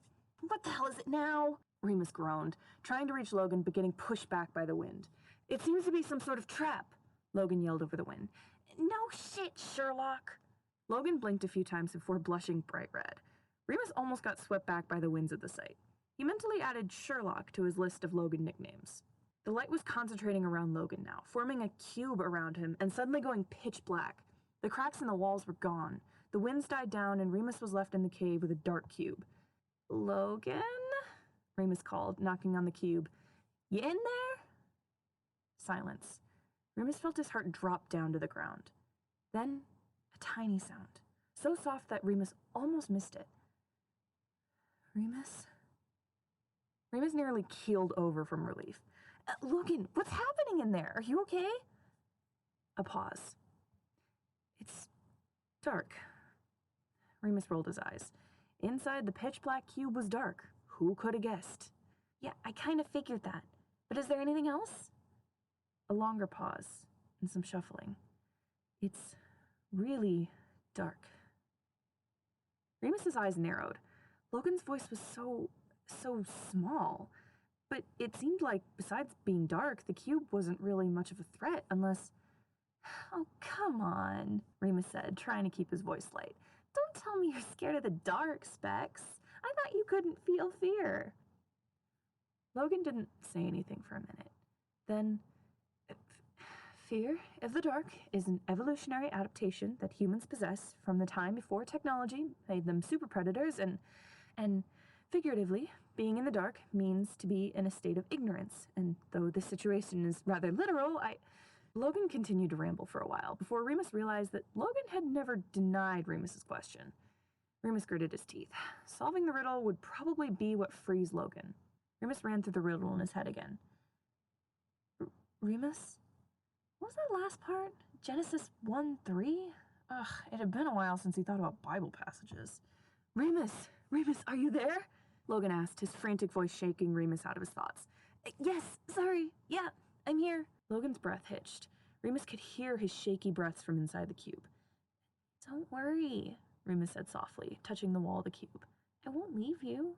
Remus wasn't sure how reassuring that could be, but the breathing evened out, and Remus felt himself relax a bit. Promise? Remus squeezed his eyes shut. He wished there was just another monster he could fight. He would fight 100 monsters if it meant never hearing Logan sound so scared again. Promise, Remus said. Now we just need to figure out this stupid riddle, and then we'll get you out of there. Remus sat cross-legged in front of the cube. Genesis 1:3, right? Logan asked. Remus nodded, remembered that Logan couldn't see him, and hummed instead. It's the part where God's creating the world. Let there be light and all that jazz. Oh, I certainly want light, Logan grumbled. Remus laughed. Right, but that's not exactly a helpful passage. I'm surprised you know it. Remus started to shrug, remembered again that Logan couldn't see him, but shrugged anyways. Yeah, well, it's just one of the random things I know off the top of my head. You have a Bible passage on your head? Remus paused. He could almost imagine Logan tilting his head, tiny, confused frown on his face. It made him burst out laughing. Oh, Specs, you're adorable. A card. I am a metaphysical human being. A card is a piece of thick, stiff paper used for writing or printing. Remus didn't try to explain. He did wonder, though, when Logan's tendency to take things too literally had gone from annoying to endearing. Remus groaned. He was not doing a good job of this whole don't fall for Logan thing. Remus? Logan asked when Remus groaned again. It's nothing, Specs. No, Remus! Remus got up at Logan's tone. He narrowed his eyes. There was a sound that wasn't there before, the sound of something rushing around. There seems to be something happening. I believe my enclosure is being filled with water. Logan's words were clipped, but his voice had taken on its frantic tone again. Shit. Okay, we just need to solve the riddle faster. In the dark, it's easy to see. Break down your walls, Genesis 1:3. Any ideas, Logan? Remus yelled. I don't... Remus, I can't... I don't... Remus, I can't... Logan's voice cut out with a gurgle. Oh, fuck this! Remus yelled and grabbed his mace, banging it against the cube. The cube didn't budge. Logan, are you still in there? No answer. Remus slammed the cube again with no effect. Logan! There was a soft sound, desperate banging from inside the cube. Nothing was working. No amount of hitting or kicking or smashing was getting the damn cube open. Remus screamed in frustration. How was it that they just came from an entire freaking ocean and this was where they had to worry about drowning? Remus put his ear to the cube, but he could only hear thrashing from inside. Logan couldn't breathe or speak or laugh or... Remus slammed his mace into the cave wall, not feeling better but a bit satisfied when the wall crumbled, because that's all he was good for, breaking things. Remus dug his mace out of the wall and winced when silver light came pouring out of the crack. Remus shielded his eyes in annoyance, then paused. Hold up. Remus grinned. He was good at breaking things. Damn good at it. Remus held up his mace and hit the cave wall again. Silver light poured from the cracks, but hadn't quite reached the cube yet. Remus ran up to the wall just in front of the cube and lifted his hand. He'd break down some walls, all right. And the Duke said, "Let there be light!" He screamed and slammed down on the rock. Light burst forwards, and Remus whipped around to see the cube shimmering and disintegrating. Logan stumbled out coughing, hair plastered to his forehead and clothes soaked. His legs buckled and Remus caught him before he hit the ground. Remus tried to peel Logan back, make sure he was okay, but Logan just buried himself in Remus's chest, shoulders shaking violently. "It's okay, Logan," Remus murmured. "It's okay. You're safe." Remus stopped trying to push him back and just held on to him, pushing back his hair and rubbing small circles in his shoulder with his thumb. They stayed like that, not moving when the cave around them shifted, not moving even when the floor became a holographic film and they were transported away. Chapter 11. The Dream of the Forest of Dimes. Logan hated the dark. He didn't care how childish or silly or juvenile that might have been because it was dark. Too dark. So dark that Logan was completely vulnerable, couldn't see any possible threats, and couldn't analyze what was around him. The world had been masked in a Stygian haze, and he hadn't the tools nor the ability to navigate it. But Remus's voice was there. He could listen to that, ground himself to it. But then, cold pressure built up around him before he could realize what was happening. The water was nothing like the calming lull of the ocean they had been. It was frigid and angry, and Logan couldn't breathe. He flailed out blindly, his fist hitting what felt like a wall. Logan hit at it again, but of course it wouldn't give. He opened his mouth and the air rushed out of him in frantic bubbles. His eyelids were fluttering and his ribs straining. Suddenly, before Logan could let the darkness permeate his brain, his surroundings burst open, and the first thing Logan could see was Remus, bathed in silver light, holding his mace back and reaching towards him. And in that moment, Logan stopped caring about appearances. He just collapsed into Remus, letting the other side hold him with the same gentleness that had surprised him before. When his head cleared a little from its initial panic, Logan took a deep breath in, gratified that he had at least controlled his emotions enough not to stain Remus's clothes with something as frivolous as tears. He looked around. Their setting had changed again, indicating that Remus must have solved the riddle. Of course he did. Remus was intelligent, far more so than any of them gave him credit for, and he was surprisingly kind and gentle, and when Logan looked up, he could make out the sharp turn of his jaw. "Logan?" Remus asked softly, emerald brown eyes burning with concern, and suddenly, Logan's cheeks went red. He rocked backwards and cleared his throat. "Are you okay?" Logan nodded and took a small step back from the other side, almost regretting it when the arms that had encircled him fell away. He looked around again. They were in what looked to be a dense forest, but everything was a silvery gray. The tree trunks, the ground, the low-hanging fog, even the leaves. "I think we're getting close," Remus said. Logan turned around and arched an eyebrow. Remus waved a hand in front of him. "I can sense something off. I think Thomas is close. Not this dream, but maybe the next. I could definitely feel him getting more and more disturbed." Remus licked his finger and held it up, then pointed. Logan nodded and the two of them started walking. The wind whistled eerily, and there was no wildlife to be found. The leaves under their feet clinked strangely, and looking more closely, Logan realized that they weren't leaves, but dimes. Logan squinted. They covered the forest ground so densely that it was difficult to see the actual floor. Logan was about to kneel down and inspect further, when a sudden weight on his shoulder made him jump. Sorry, Remus said, putting his hands up. It's just... He scratched the back of his neck.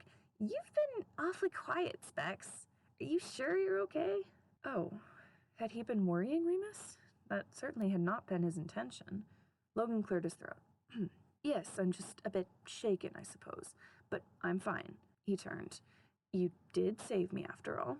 Remus turned an interesting shade of red as he scratched his nose. Yeah, well, couldn't risk losing you. Logan blinked, eyes wide as Remus spluttered and stumbled back. I mean... Remus coughed into his elbow, still backing up. You were Thomas's logic and all, and we don't know what would happen if we get hurt in here, since none of us have really been to the dreamscape before, and Remus let out a yelp. While walking backwards, he had stepped on a hole in the ground and sunk down into a pile of dimes. Logan ran forward. Are you okay? Remus grumbled, the only part of him visible being his waist up. Yeah, he shifted. Kinda wish I could get swallowed whole, though. He muttered the last part into his shoulder. Logan stared for a moment before surprising himself by giggling. He knew that he should be more concerned about Remus's current predicament, but seeing him pouting, half of him in the ground, was a ridiculous sight. Logan laughed again. Funny how much he was doing that recently. Funny how much he seemed to enjoy Remus's company. Perhaps when they got back to reality, Logan could ask Remus to join him for coffee or tea. They could have a proper conversation with a less stressful environment. Laugh it up, Specs, Remus called, face a bit red. Now, would you help me out of here? Logan trotted forward, careful not to fall in, grabbed hold of Remus's arms and pulled, then landed square on his rear end. Logan tried again, with not much success. You appear to be properly stuck in what looks to be a literal money sink, Logan observed. No kidding, Sherlock. The nickname sent a tingle down Logan's spine, and he turned to fan his face. What a strange reaction. I'll try and find something to get you out, Logan said, and began looking around. A long branch would give him some nice leverage, but the ground was covered only in dimes. Logan looked up. The branches of the trees were high-rising, the lowest ones being around 25 feet up. Logan squinted. Something caught his eye. In the forest of grays, something dark brown and blue hung from one of the branches. Was that? My backpack! Logan cried and ran to the base of the tree. How it got there from the first room they had been in, Logan wasn't sure, but it was certain to have something they could use. Logan hummed. He tried to rock the tree trunk, but it stood resolutely in the ground. There were no footholds or branches he could reach either. Climbing would be difficult. Logan jogged back to Remus. Do you think it would be possible for you to give me your sash? He asked Remus. Remus tilted his head a little bit, but reached back, wiggled, and produced the bright green sash. Logan went back to the tree. What are you thinking? Remus called from behind him. Logan buzzed his lips. The sash didn't go all the way around the tree trunk. He untied his necktie and knotted it with the sash, which produced an adequate amount of length. He untucked his shirt so he could get better reach and looped the material around the trunk. I'm fashioning a makeshift harness, Logan explained, hefting himself up. Like Mulan? Remus asked. Like Mulan, Logan confirmed, grunting as he placed his feet against the trunk and continued jumping up. It was silent for a moment. The only sounds were the eerie wind and Logan's grunts of effort. Logan could feel Remus's eyes on him, but for some reason he didn't mind. Logan huffed, lifting his arm and wiping the sweat from his brow when he finally reached the first branch. Logan felt the hem of his shirt rise up with the motion, and there was a small squeaking sound from below. Logan looked down to see a scarlet-faced Remus staring at him. Just be careful, Specs, Remus called when Logan made eye contact.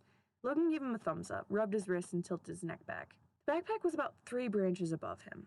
Logan put one leg on the first branch, then threw his makeshift harness at the branch above his backpack so that it looped around. He tied a knot and climbed the rope, landing neatly on the target branch. Logan shimmied forward and reached out, smiling when his hand was able to grab the strap of his bag. He pulled it closer to him. Oh, that wasn't a good sound. Logan! Remus cried, and Logan furrowed his brows. Remus, put your hand up. What? Why? Just do it, Logan said, reaching into his bag, grabbing a certain device, and slinging the rest of the pack onto his shoulder. Before the branch could come down with Logan, he pointed his device, a sleek black grappling hook, at another tree and fired. The branch came down and Logan swung, grabbing Remus's outstretched hand. As Logan had predicted, the momentum was enough to pull Remus out, and the two of them sailed through the air.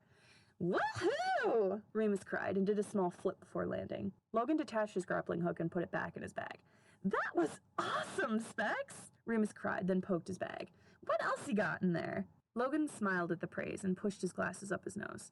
Well, I did tell you that it was prepared for most scenarios. There's food, water, and other assorted tools. Remus raised an eyebrow, about to say something when he stopped. Huh, Remus said. Logan walked to where he was and followed his gaze. They had landed in a clearing, and in front of them was a large, gaping hole. Logan peered down. It went on for quite a bit, but at the bottom there was a shimmery, holographic film that indicated the portal to the next dream. Well, that was certainly easier than expected. As soon as the words were out of his mouth, the ground began rumbling violently. The dimes clattered around them, causing their feet to sink into the ground. Remus groaned. Spoke too soon. Chapter 12. The Dream of the Silver Serpent. Remus loved chaos. He did. Making things harder than they needed to be was his jam, but even he had reached a certain limit. The ground was still shaking violently, and from it rose a silver-eyed serpent, as big as the clearing itself. The dimes fell off of it like mini silver waterfalls, though some seemed to float in place. Remus squinted, realizing that the dimes were the serpent scales. The serpent looked down at the two of them, fangs sharpened to a point. Logan began to rifle through his bag, but the serpent lunged and buried its fangs just in front of where he and Remus were standing. "Whoa!" Remus yelled. The serpent reared back, returning to its position of just watching them. After a few minutes passed, Remus got bored. "Hey, Snaky, can I call you Snaky?" Remus started, gaining confidence when the serpent only stared at him. "Listen, we know a half-cousin of yours. Yeah, also a snake. Scales, slit pupils, the whole deal. So how's about you let us jump into that hole over there, and we'll send over some brownies at the next family reunion." Logan frowned. "I doubt that Janice and this snake are related." "Not now, though," Remus said. Normally he'd just swing his mace over his head and beat the serpent, but it wasn't an option when both he and Logan were stuck to the ground. The serpent put its head on the ground, its eyes still so high that Remus had to crane his neck. "One stays, one goes. Pay the toll to complete the whole." When Remus got back to reality, he was banning Thomas from ever reading another riddle or puzzle book. Although, this didn't sound like much of a riddle. The ground under them shook, and Logan and Remus's feet were released, though Remus had a feeling that they'd get skewered by those fangs if they both tried to make a break for the hole. "Choose," hissed the serpent. Logan tilted his head. Another riddle. Complete the whole. Perhaps it's talking about Thomas? Remus blanched. It wasn't a riddle. One stays, one goes. The meaning was clear as day. It was an ultimatum, though by the looks of it, Logan hadn't figured that out. Only one of them could make it to Thomas, and it was damn clear who it should be. "Hey, Specs?" Logan hummed, still concentrating on the riddle that didn't exist. "Thank you. For all that stuff you said about me being important, and about how you think I'm just as important as all the other sides." Logan looked up, brows furrowed.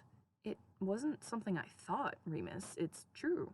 And you're welcome, but shouldn't we be focused on the problem at hand?" Remus shook his head. "I already solved it." Logan's eyes brightened. It made Remus both incredibly happy and sad to see how much faith Logan put in him. The fact that Logan didn't even question how Remus, of all people, could solve something. "Well, what's the answer?" he asked, and Remus smiled. "You." Before Logan could say anything, Remus charged and pushed Logan backwards into the hole. The serpent watched before lunging forwards and knocking Remus to the ground. Its fang grazed Remus's arms, but Remus barely noticed. He unhooked his mace and rammed it against the tooth. Just because he was staying behind didn't mean he wasn't going to go down fighting. Remus grinned wildly as the serpent screeched. Remus sidestepped another lunge and raked his weapon along the serpent's body. Its dime scale scraped back, and for a minute, Remus could actually see himself winning and maybe jumping after Logan. But then the ground shook again, and the dimes on the ground flew up the serpent's body and replaced its wounds. It coiled, and before Remus could realize it, used its tail to sweep him back. Remus slammed against a tree trunk with a grunt. "You know, the snake I know has much better manners," Remus yelled. The serpent threw its head into the tree, bringing it down with laughable ease and pinning Remus's leg down under its trunk. "One stays, one goes," it hissed angrily. "I already chose, you overgrown worm." Remus grunted and threw his mace, hitting the monster directly in the eye. It shook his head, and Remus used the distraction to dig himself out from under the tree. He only got a few feet before his legs got stuck in the ground again, and he fell backwards. Choose. Remus flipped at the bird. The snake sneered and bared its fangs, but there was nothing that Remus could do to stop it this time. He kept his eyes open, though. If he was going to be impaled, he at least wanted to savor the gory details before he died. Or whatever was the equivalent for death for the sides. "Chew on this, bitch!" came a scream from Remus's side. Remus tried to turn around, but there was a sudden clang, and he was instantly showered with hundreds of diamonds bursting in the air, falling around the clearing and into the hole. When the dimes were finished falling, the serpent was nowhere to be seen. Where it had been, a harpoon stood, glittering. Remus turned. Logan? Logan stood at the edge of the hole, panting. His backpack was on the ground next to him. He held his grappling hook in one hand and a harpoon gun in the other. "You packed a gun?" Remus asked, starting to get up. Logan marched toward him and shoved him back down. His back hit the fallen tree trunk, and Logan grabbed his lapels. "Remus, what the hell?" he screamed. Logan, Remus started, but Logan didn't let him continue. "I told you we both had to get to Thomas." "I told you." "I know you did," Remus said, trying to push Logan back. Not for his sake, but because he could feel Logan's hands shaking even as they were balled up into fists. Remus stared at where the serpent used to be. If he hadn't shoved Logan away, the serpent definitely would have gotten to both of them. Then again, Remus glanced at the hole where most of the dimes fell. It seemed as if they had literally paid their toll. So it was a half riddle. Remus still hated it fully. "I know," Remus started again. "But I had to choose between the two of us, or—" "You left me alone," Logan whispered angrily. Remus's eyes widened. "No, You promised you wouldn't. You promised." "But, Logan," Remus said, frantically wanting to calm the other side, whose breathing was only getting more and more uneven. "I mean, if we had to sacrifice one between the two of us, it was a logical choice." "Falsehood," Logan yelled, voice straining.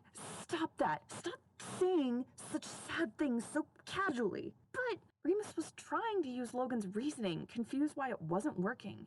"Really, no one would care if I'm gone." Logan stopped, staring at Remus with those big, beautiful dark blue eyes, and for a moment Remus thought that his reasoning had worked. That thought shattered when a whimper escaped Logan's lips, the sound so quiet but filling the entire clearing at the same time. His chin trembled, and he gasped for air as the tears traced their way down his cheeks, landing into Remus's shirt. Remus watched in stunned silence. Not even being plunged into darkness and nearly dying had made Logan cry. Remus brought his hands to Logan's face, desperately but gently trying to wipe the tears away. It only made Logan cry harder. "Hey, no, don't cry. Please don't cry." Logan just leaned his face into Remus's chest, shoulders still trembling. Remus patted his head awkwardly, unsure what to do. All he knew with sudden and fierce certainty was that he hated Logan crying. Hated how sad he looked, how quiet he was, how the silver tears glistened as they caught in his eyelashes. Logan pushed himself back, and Remus was distantly aware that A, he was pretty much in Remus's lap, and B, it should be illegal to be that pretty while crying. "How are you so smart, but so stupid?" Logan asked after a minute, cradling Remus's hand to his cheek.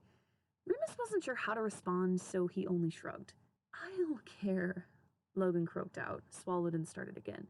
"You taught me that it's okay to laugh, and you listen when I ramble, and I'll care if you're gone." He sniffed, face crumpling again. Okay, Logan. Okay, I'm sorry. Remus said. He was completely out of his element. He just wanted Logan to stop looking so sad. It made his heart tug in places he had forgotten about. "And I know Thomas is still not too keen on your presence, but he was the same to Virgil and to Janice.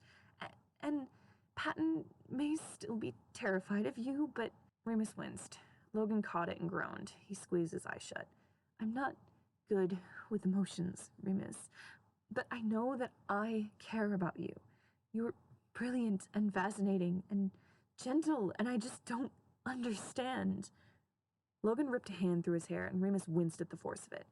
"Why, you can't see that. I'll make sure Thomas learns your importance. I don't care if I have to lecture him for 3 hours, so just..." He looked up, eyes brimming with water and steel. "Just please, until I can do that, please let me be enough." Oh, Remus really was an entire dumbass, wasn't he? All this time thinking no one cared about him when he or someone was crying. For him. All that time of trying not to fall for Logan when he had already fallen hard. "Logan," Remus said, hands still on the other's cheek, startled by how thin his voice was, but feeling lighter than he ever had. "Logan, you're more than enough." Remus leaned forward before he could stop himself, before he could talk himself out of it. Logan surged up and closed the distance. His lips were just as soft as they looked, and a contented hum came from the back of Remus's throat. Logan looped his arms around Remus's neck. Remus pulled them closer together, ignoring how his own cheeks had somehow become just as wide as Logan's. Chapter 13. Dream of Reality. Logan was still furious. Despite that, he let a giggle bubble out of him, because he had just learned something new about himself, and learning new things always made him giddy. He liked kissing. He really liked Remus, and he really liked kissing Remus. Logan pulled away and giggled again. The sound used to annoy him, but the way Remus's face softened at the sound of it made him want to do it more. "And what are you so giggly about?" Remus asked, fond smile on his face as he pushed some of Logan's hair behind his ear. "I really like you," Logan said. It was an obvious fact. One did not usually kiss someone they did not like. Despite the evidence statement, Remus turned bright red at it. Logan learned another thing. He really liked making Remus blush. "Oh, me too. Remus coughed and brought up his hand to scratch the back of his neck, but winced at the motion. Logan frowned, catching sight of a dark stain on the Duke's sleeve. Logan's eyes widened, and he jumped back. "Remus, your arm!" Remus blinked, then inspected the cut on his bicep. Logan scrambled for his bag and brought it over to where Remus was sitting. "It's really not that bad of a cut, Specs," Remus said. Logan shook his head. "Proper wound care is the best preventative measure against infection or complications." Remus hummed, watching as Logan pulled out bandages, ointment, sprays, gauze, and scissors. "Wait, what, did you pack the whole hospital?" Remus joked. Logan shushed him and cut open a hole in Remus's sleeve so he could better see the cut. "Only the essentials. Small sting," he warned, spraying the wound. Remus barely even flinched. "Maybe you could kiss it better," Remus said, wiggling his eyebrows. "I doubt that would contribute to the healing process. Plus, it may be a gateway to infection." Remus groaned and pouted. Logan finished cleaning. Despite the bleeding, the cut itself was mercifully shallow, not going deep enough to tear the muscle significantly. Logan put some antibiotic ointment around the edges and began wrapping it. A hiss from Remus caught his attention. "A little too tight there, Lo." Logan yelped a quick apology and set to work with rewrapping, trying not to let his nickname fluster him. Another thing he learned about himself. He really liked when Remus called him nicknames. When Logan was done wrapping Remus's arm, Remus stretched and got up. Logan put his supplies back in his bag and then got up as well. "One more thing," Logan said. He leaned forward and lightly kissed a spot next to the bandage, making sure not to go where the wound really was. "Because you think it may help." Remus sputtered, the blush lighting up his features. Logan chose not to comment on it. Instead, he took Remus's uninjured hand and led him to the edge of the hole. "Ready to jump?" he asked. Remus raised an eyebrow. "What, not gonna dip your toe in first?" Logan rolled his eyes, pulled Remus close, and jumped. It was a risky move, sure, but taking into account their past encounters, they had always landed on something soft before. And what's a little risk when Remus was whooping giddily as they fell? They passed through the film.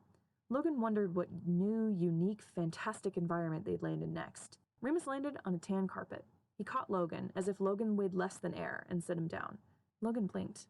They were in Thomas's bedroom. Thomas was in his bed, eyes open but not moving. Remus tilted his head. "Did we accidentally leave the dreamscape somehow?" he asked. Logan was about to answer, but jumped back when the room around them flickered. Suddenly they were on a rock in the middle of boiling indigo lava. Thomas's bed was the only thing that stayed the same. And then the room flicked again, and they were back in Thomas's room. "So that's a no," Remus said. Logan nodded, and the two of them walked up to Thomas's bed. "Thomas," Logan said, and Thomas turned his head with great effort. "Oh, hey there, Logan. You made it." Thomas tried to lift his arms, but it was as if they were held down by lead weights. Thomas grimaced. The room flickered again, and this time they were on the surface of the moon. An oversized centipede noticed the trio, screeched, and lunged forward before the room flicked again and returned to normal. Logan glanced down at Thomas. "Thomas, are you aware that you're in a dream?" Thomas frowned. Kinda. It's kinda hard to tell when we're just in my bedroom." Logan hummed. That must be why it was so difficult for Thomas to get out of his dream. In such a familiar environment, it can be difficult to separate reality and dreaming. Of course, the constant flickering of the dream environments confirmed that they were still, in fact, in Thomas's dreamscape. Thomas, can you look at your hands and tell me how many fingers you see? This was a common technique that cued lucid dreamers out of their dreams. Hands often don't fully form in dreams, or extra fingers might be tacked on. Other techniques including pinching one's nose to see if they could still breathe. Thomas squirmed a bit, then shook his head a little desperately. I can't move, Logan. The room had stopped flickering. Small things were still off. Thomas's clock didn't change. His lights were much dimmer than they were in real life. The posters he had taken down from middle school were still hanging on his walls. But there was nothing that Logan could point out as a discrepancy with reality aside from Thomas's troubling paralysis. Logan felt a hand on his shoulder. Logan, what's wrong? Remus asked, his tone void of any accusation, but his brows deeply furrowed. Logan gulped. I'm afraid I'm unable to shake Thomas out of this dream. Logan understood now, though, why the dreams unsettled Thomas so much. It was different from sleep paralysis, but very close as a concept. He was awake in a dream that he couldn't control, unable to tell if this was reality or not, with no indication when, if, or how he could wake up. The dream was too lifelike. He couldn't logic his way out. Logan blinked. I may not be able to get Thomas out, Logan muttered, turning to Remus, but perhaps you can. What? The dream is too close to reality. The passing dream flicker's too short. There isn't enough to shake Thomas into waking up. Remus shook his head. So he needs something to convince him he's in a dream? But, Logan, I can't conjure anything in here. Logan was pacing now, touching the walls as if they could flicker at any moment. No, but just as I am able to influence the dreamscape with logic, you will be able to influence it with your creativity. Remus shifted uncomfortably. Won't that just scare him more? Logan nodded, resolute. Sometimes a good scare is exactly what is needed. Remus's eyes shone wide. Logan smiled softly at him. Go on. Save Thomas. I know you can do it. With that, Remus turned to Thomas's room with a grin. It would be pretty funny if that lamp turned into a spider and began crawling up the wall. For a moment, nothing happened. Then, slowly, with yawning patience, a blood-red eye popped open on the shades. It didn't turn into a normal spider, per se. It only continued spawning more and more eyeballs until the thing was covered, bleeding with them. The bottom of the shade fizzled and tittered into one long, hairy spider leg, and it crawled frantically around the room. Thomas paled. That's not possible, Logan said strongly, wanting Thomas to focus on the improbability more than the terror. And that clock looks a little slow. Maybe we should speed things up. The clock shimmered and suddenly began dripping like liquid, the mirror image of a Salvador Dali painting. Personally, Logan preferred geometric art, but he still held an appreciation for the Impressionist. The clock dripped like hot wax. Its clock hands stretched and became actual hands, bony, rough skin sagging and wrist bones shining through, clattering around each other. In the back of his mind, Logan remembered what Remus had said about details being terrifying. Holy shit, Thomas breathed, struggling to sit up but managing to push himself back. Logan smiled. It was working. The more Thomas could recognize the dream as a dream, the more control he would have over his lucid self. Remus twirled around the room, laughing in delight as his thoughts twisted and came to life. Thomas's doors folded in on themselves, dripping and spurting with bloody pus. The walls tore themselves open from phantom claws, and out of the tears crawled dark blue nerves that writhed like snakes. Thomas was fully sitting up now, and Logan grabbed him by the shoulders. None of this is real, Thomas. You know that. You're dreaming. None of this can be real, so now all you need to do is wake up. Thomas looked like he was trying to blink. He tried again, this time succeeding in blinking hard. His room had dissolved. The field below them was teeming with bees and ants and worms and beetles and ladybugs. Thomas, wake up. Wake up. Thomas let out a guttural cry, and the world around them went black. Chapter 14. Dream of the Future. Remus giggled, slightly unhinged. The last time he had felt this good about creating was, well, he couldn't remember. Thomas was letting him create, completely unfettered, and those creations came to life with delightful little twists of their own. The thoughts and images bubbled at Remus's fingertips, and he spun around in a dizzy haze. Behind him, Logan was yelling at Thomas to wake up, his voice calm, steady, and not at all scared. If it had been just a day ago, Remus would have been offended. He took pride in being able to scare people, and he was sure that if Logan didn't know who was controlling the creations, he would be scared. The thought only made Remus's chest swell with happiness. And then the room around them clapped, and there was a darkness so vast that it was almost bright. Usually Remus reveled in the darkness, the secrets it could hide, but he felt his heart stutter. Where was Logan? Then another flash, and Logan and Remus were sitting at the floor of Thomas's bed. Instantly, Logan reached for Remus's hand, and Remus was happy to provide. He looked up to where Thomas sat bolt upright, panting. "This is real," Thomas said, holding his head in his hands for a moment before shooting up to turn on the lights. "This is real. This is real." Logan nodded, patiently guiding Thomas through a reality check until Thomas calmed down enough to sit on his bed again.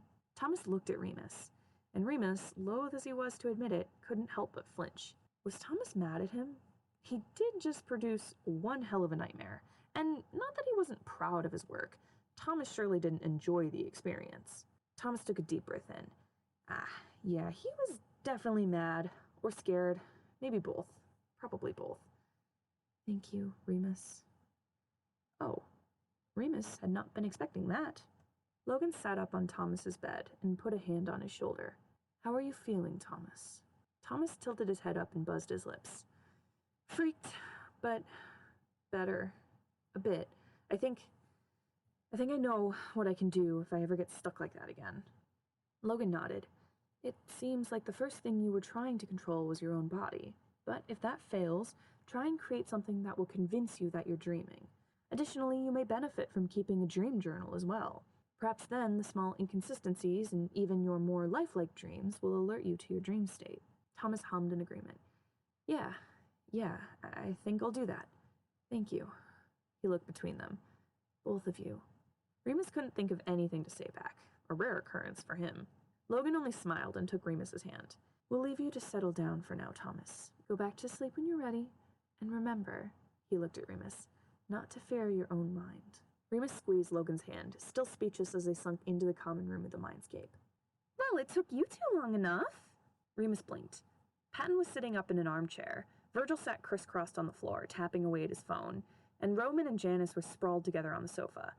"What, everyone? What are you all doing? Why aren't you asleep?" Logan asked, freeing his hand from Remus's to tap his chin. "Well, we certainly weren't worried when you took so long to get back," Janice said, yawning and getting up from where he was using Roman's chest as a makeshift pillow. Roman got up as well and huffed. "I mean, really. Now, tell us," he said, eyes shining. "How was it? What happened? Oh, was it a grand adventure?" Logan squinted. "It's a rather lengthy account." Remus laughed. "Well, the abridged version is, we fought the Duolingo owl, rescued a rooster, swam around a bit, nearly got eaten a few times, and, oh," he turned to Janice, "we met your cousin." Janice frowned. "I don't have a cousin." "Yeah, not anymore. Logan shot it with a harpoon." "Logan did what?" Virgil yelled. Where did you even, why?" Patton chuckled, patting Virgil's shoulder. "Come on, kiddo, they just got back. Don't harp on them so much." Logan let out a laugh at that. Remus felt his heart melt in his chest, then frowned at the sudden silence. He looked up. Did you just laugh at my pun?" Patton said aghast. Logan shrugged, still smiling. "It was clever." Patton squealed so hard he choked. Virgil shielded his eyes. "Jeez, Teach, put that thing away. It's so bright you could weaponize it." Logan tilted his head, innocently blinking behind his glasses. "Weaponize what?" "That smile," Janice said, and Remus noticed that everyone had a faint blush on their face. "I think we can agree that we all just became a little gayer for Logan." Remus huffed jealously, and Roman huffed indignantly. Janice rolled his eyes and snuggled closer to Roman. "Don't worry, I shall always be the gayest for you, my prince." The royal nickname sent Roman into a blushing panic. Logan tilted his head at the sight. "Yes, worry not, Roman. I'm currently dating your brother." Roman huffed. "Yes, well, very good." "Wait, what?" "And we're capping it at that. Details in the morning. For now, let's all please go to bed," Virgil said with a groan and dragged himself upstairs. "Wait! No, I refuse to wait any longer. What are the details of your adventure? How did you fight the mighty Duolingo owl?" Roman asked, resisting when Janice began to drag him backwards. "And a romance? Perhaps blooming in the throes of danger? I must know!" Roman moaned as Janice succeeded in pulling him upstairs. Tell us at breakfast, kiddos. I'll make some pancakes, Patton said, winking at Logan before hesitating a bit and looking at Remus. And, I'll bring some deodorant? Remus grinned. Pancakes are fine. I'll bring my own deodorant. Patton, bless his heart, tried to contain his shiver and went upstairs as well. Remus stretched, then turned to Logan and wiggled his eyebrows. So, we're dating now, are we? He asked, delighting at how Logan squeaked and rubbed at his nose. Ah, I suppose we didn't exactly talk about that. Only, if it pleases you, Your Grace, Your Grace, Your Grace, Your Grace. Remus could practically feel the steam rising from his face. He looked at Logan, who was watching on in amusement. Cheeky bastard knew exactly what he was doing. Well, two could play at that game.